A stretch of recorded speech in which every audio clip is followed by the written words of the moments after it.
the study of kinship, a clan is a collection of people who see themselves as descendants of a common ancestor and thereby think of themselves as a group with a shared identity. Clan membership may be traced through the mother or father, but never both. The clan system stands out as the most distinctive feature of Indian culture, just as the caste system is the most prominent feature of Hindu society. In early years and times, the clan system was the mortar that held together the brick, much as the caste system gave sociological cohesion to Hindu society. Apparently, most, but not all, the cultures in India incorporated stringent clan systems. The clan system engendered a number of mandatory rules. Basics of clan system.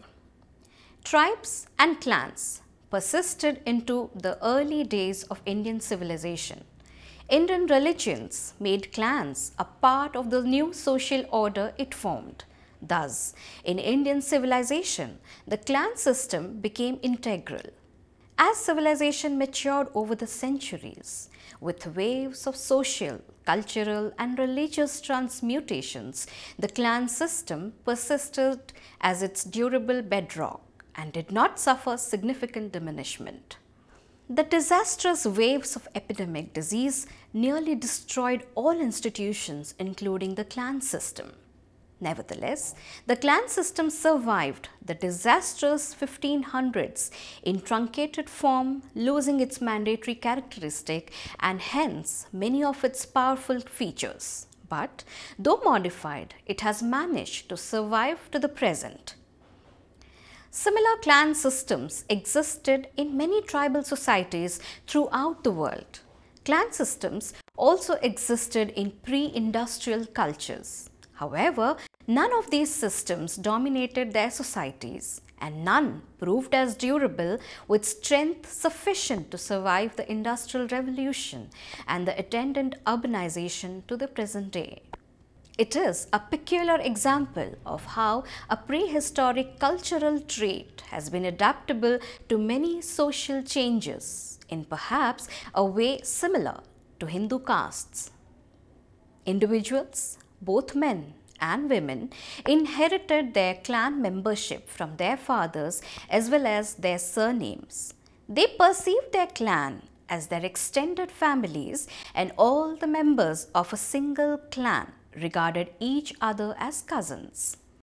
From this fundamental perception came the ironclad rule that one must marry outside the clan. To marry someone of the same clan amounted to incest. While clan incest was not as same as brother, sister or parent-child incest, it sufficed to evoke outrage, scandal and criminal sanctions. The Marital Unit of clan system. The clans operated to determine who may marry whom. This rule applied strictly all throughout history. The rule laid down a simple bar. One could not marry one who belongs to the same clan, but one could marry any person of any other clan. The strictness of the rule declared that one could not even sleep with one of the same clan. All persons, whether male or female, of the same clan recognize each other as cousins. If a man and woman engaged in flirtation with one another, etiquette required that the man directly proclaim his clan affiliation when he introduces himself, and etiquette also forbade him from directly inquiring as to her clan.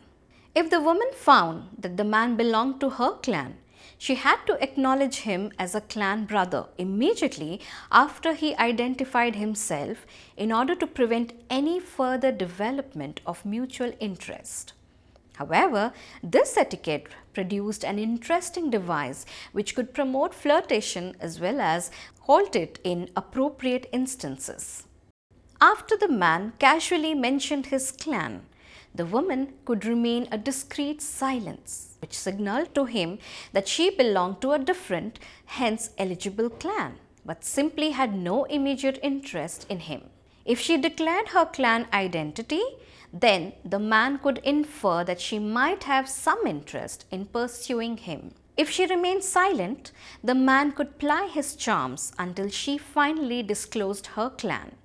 If, after a while, she still resolutely refused to disclose her clan, etiquette required the man prudently back off. A bold man might continue the pressure, expecting the woman to disclose her clan if she were of the same clan as he, since women often would not want a man of the same clan to invest of himself emotionally or make a fool of himself. In any event, even a marginally polite man would refrain from asking the woman for her clan identity, and if he did, the woman could write him off as an uncouth bore. The clan system placed a woman at a distinct disadvantage in the realm of divorce. If either party sought a divorce, the logic of the system required the woman to return to her clan. But the logic of the system also dictated that the father raised his children since they inherited his clan affiliation. Only by remaining with their father could children grow up with the necessary rites of passage. The economic unit of clan system. In many of the villages, all the residents were all of the same clan. But in most cases, villages might consist of residents belonging to 2 or even 3 or 4 different clans. In such cases, the clans were nearly always had their own sections or neighbourhoods. Ownership of land was communal, not held communally by the entire village or by smaller family units, but by the clans of the villages.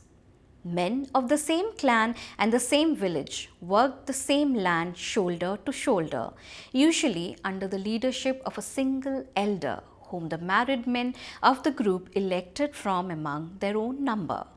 In more urban settings, the clans usually dominated in small neighbourhoods or even in single apartment buildings. The married men of a neighbourhood in a town or city usually collected together and formed a local. This was a lodge or a local which operated as a monthly or twice monthly meeting. Sometimes they obtained a common room where they could meet and play cards, gamble, smoke and entertain. If any of them were unemployed or in trouble, or if any of their families had difficulties, the solution could often be found in the room. A clan brother who had lost his house, his savings or his job might receive money, an offer of work or a place to stay. The cultural unit of clan system. In ancient times, the men and women of the same clan affiliation met for social gatherings, performance of the rituals and just to pass the time. The lodges in peasant villages might amount to nothing more than simple sheds or one-room houses. In the cities, the lodges might be what we would regard as storefronts. Sometimes 2 or 3 clans would unite to acquire a shared lodge facility. Clan affinity made hospitality mandatory. Weddings provided an occasion where 2 clans could come together to jointly perform their rites. The women's clan performed a rite, followed by the rite of the groom's clan. Weddings marked the great adhesion between clans, out of which social unity emerged. The wedding itself became a metaphoric and functional expression of social integration. Each clan had its own unique cultural markers, including its own rites for initiation. The songs and other cultural markers provided great utility in dealing with strangers. 2 people who meet would inquire about one another's affiliation, and if they found they belonged to the same clan, they most likely demonstrated the fact to each other by singing a song together or reciting a short verse typical of the clan. This cemented the natural bond between them, and then they could truly act as brothers. In earlier times, when everyone wore a tattoo, all anyone had to do was display their wrist. The life ceremonies of a clan system.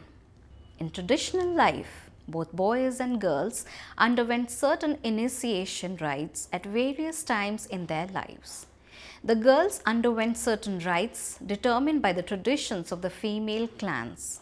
Boys had their initiation rites at the hands of the lodge of the clan. To this day, a boy's father paid for the rites which were held at the lodge or at least at a place to which all the lodge members were invited to attend and participate. Males underwent several ritual rites of passage as they grew to manhood. The close male relatives of the boy performed the rites along with a priest and only in the presence of other relatives. Every clan had for their boys a naming rite which occurred on the boy's 7th birthday. Women celebrated this rite with the men. It usually involved a happy earlier dinner where gifts were given to the boy. He was crowned with a garland and usually a verse of prayer was chanted by the men. Then a dance was done with the boy put in middle of the room while the women joined hands and danced around the boy with all the men standing in a larger ring outside, clapping their hands, everyone singing. At the age of 14, the boys had a wisdom rite, where, in a sense, the community celebrated the 14-year-olds. The rite was held one time a year on summer day for all the boys turning 14 in that year.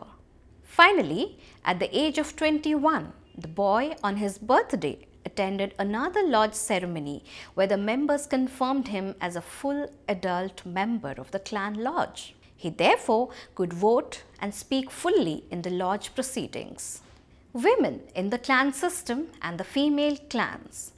As members of the male-based clans, women had every right to expect support therefrom in every matter. A man was duty-bound to fight for the honor and protection of a woman of his clan, even one who had long ago married and moved away. Indeed, whenever a married woman found her honor affronted or, more serious, suffered from the crime of a rape or insult, or whenever she suffered intolerable abuse at the hands of her husband or his family, she had the clan as her chief resource. Whenever she faced trouble, she would attempt to return to her paternal home and call upon the male folk to avenge or protect her. In making the appeal, she did not speak of familial bonds. She stirred the men to her aid by evoking the name of the clan. If the woman could not get back to her original home, where her brothers and blood cousins lived, she could seek out clan brothers, men she did not know, men she had probably never seen before, and demand their aid. As custom demanded, the men felt the obligation to help. As a last resort, if she demanded shelter from them, they would not dream of refusing her. And then they had to defend her from any violent attempt by her husband's family to take her back. However, women had their own separate clans, membership in which passed through the matrilineal line. Destruction of the clans. In fact, many natives ceased paying any attention to their clan affiliations. Once they ceased caring, they neglected the initiation ceremonies and then failed to impart the clan identity to their children. Few missionaries adamantly found to suppress clan affiliations since they perceived the links between clan and native faith. People who married natives refused to allow their children to have clan identities. Of course, then, the settlers had no clans and they often wanted to take native women for consorts, mistresses and wives. Their lack of clans confused the natives, but then the local people perceived of the possibility of life without clan exogamy. In time, therefore, the natives discarded the rule that their ancestors would have found impossible to live without. Many perhaps formed guilty, certainly from lack of faith. Many quit attending clan rites and meetings and abandoned clan practice altogether and were determined to stamp out the clan system and the practice cremation. However, when the cultural assertiveness of the natives had begun to increase, many natives loudly lamented the loss of clan. Those who retained clan identities won the envy of their neighbors and asserted their clan activity as a signet of pride. Then, natives developed a folk rite in which seers divined a person's lost clan identity. Thus, natives whose ancestors had forgotten or repudiated their clans managed to reclaim them. The refusal of a large percentage of the population to participate in the clan system has crippled one of its basic features, that of mandatory exogamy. How can one assert clan exogamy in a society where as many as half the population has no clan? Thus, in the 1900s, the clan system persists in a truncated form, with its ceremonial, fraternal and mutual aid functions surviving, but with the marital function effectively dead. Nevertheless, a taint still attaches, and many native Indians find themselves observing the bar, at least on a gut level. If challenged on the point, all modern Indians will freely concede that no really rational basis ever existed for the clan exogamy rule, and that nothing exists to logically prohibit an intra-clan relationship. Even so, a large number of people will admit it makes them feel uncomfortable.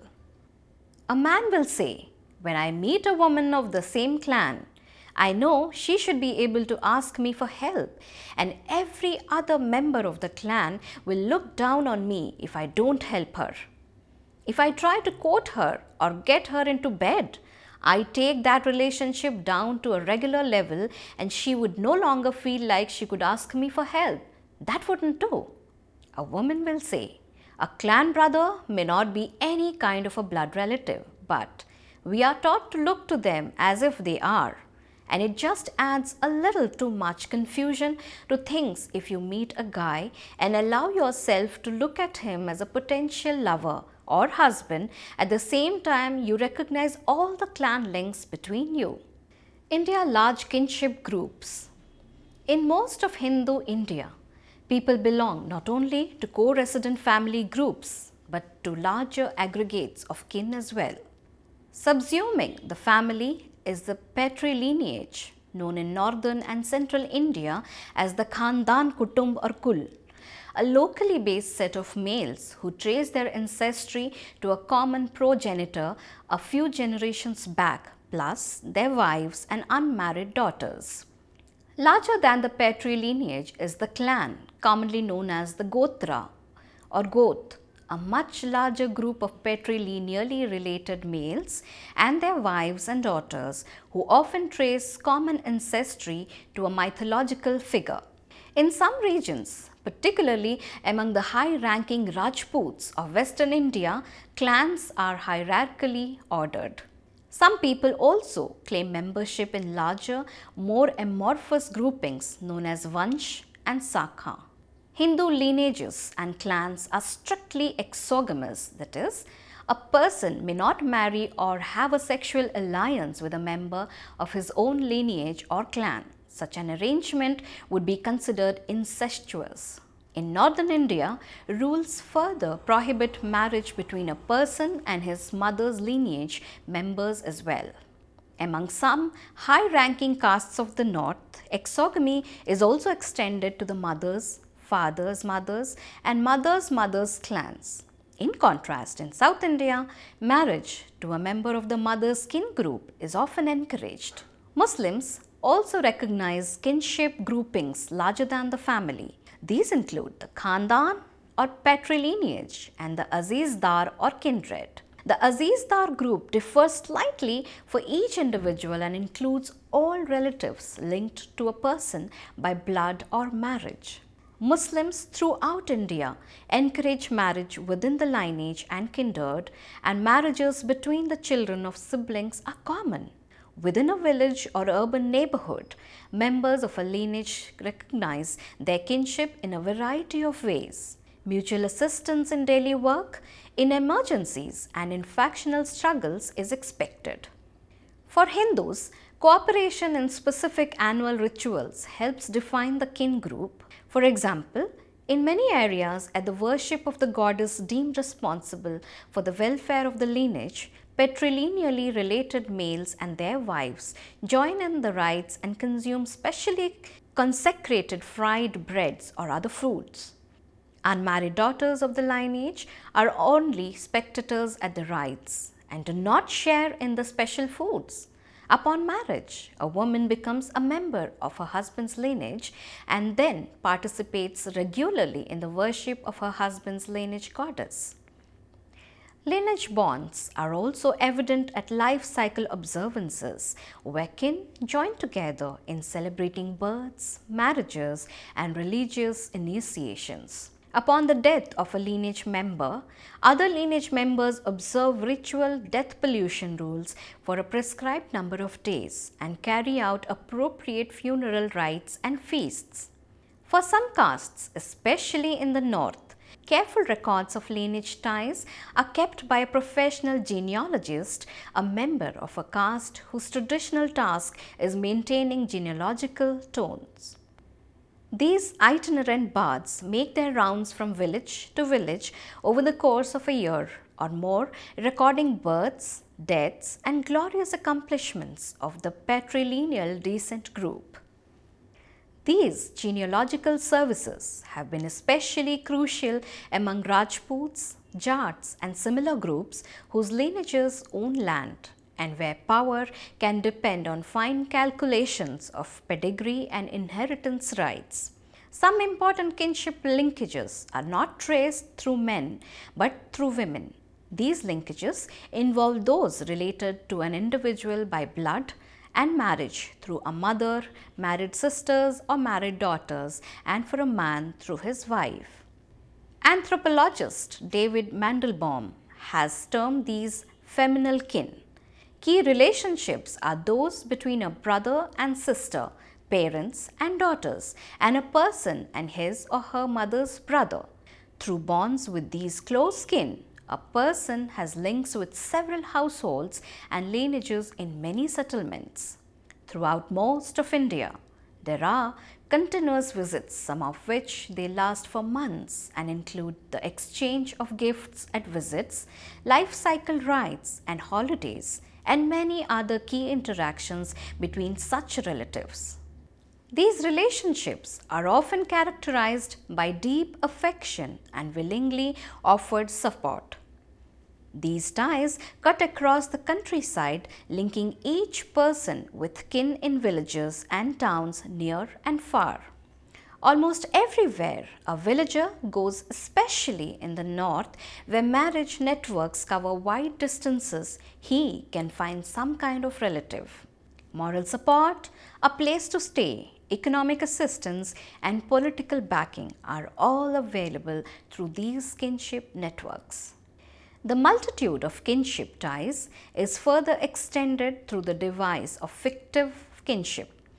Residents of a single village usually use kinship terms for one another, and especially strong ties of fictive kinship can be ceremonially created with fellow religious initiates or fellow pilgrims of one's village or neighborhood. In the villages and cities of the north, on the festival of Raksha Bandhan, the tying of the protective thread, during which sisters tie sacred threads on their brothers' wrists to symbolize the continuing bond between them.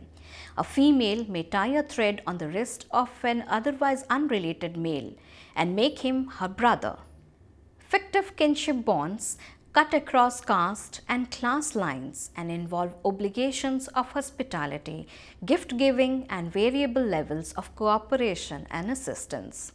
Neighbors and friends may also create fictive kinship ties by informal agreement. Actually, any strong friendship between otherwise unrelated people is typically imbued with kinship-like qualities. In such friendships, kinship terms are adopted for address and the give and take of kinship may develop. Such bonds commonly evolve between neighbors in urban apartment buildings, between special friends at school, and between close associates at work. The use of kinship terms enhances affection in the relationship.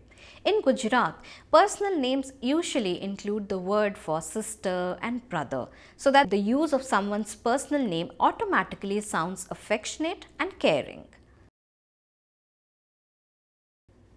There is a sort of fundamental antipathy between history and systems of classification. This, perhaps, explains what one is tempted to call foreign the bounds of the great civilizations of Europe and Asia. There is a remarkable absence of anything which might have reference to totemism, even in the form of remains.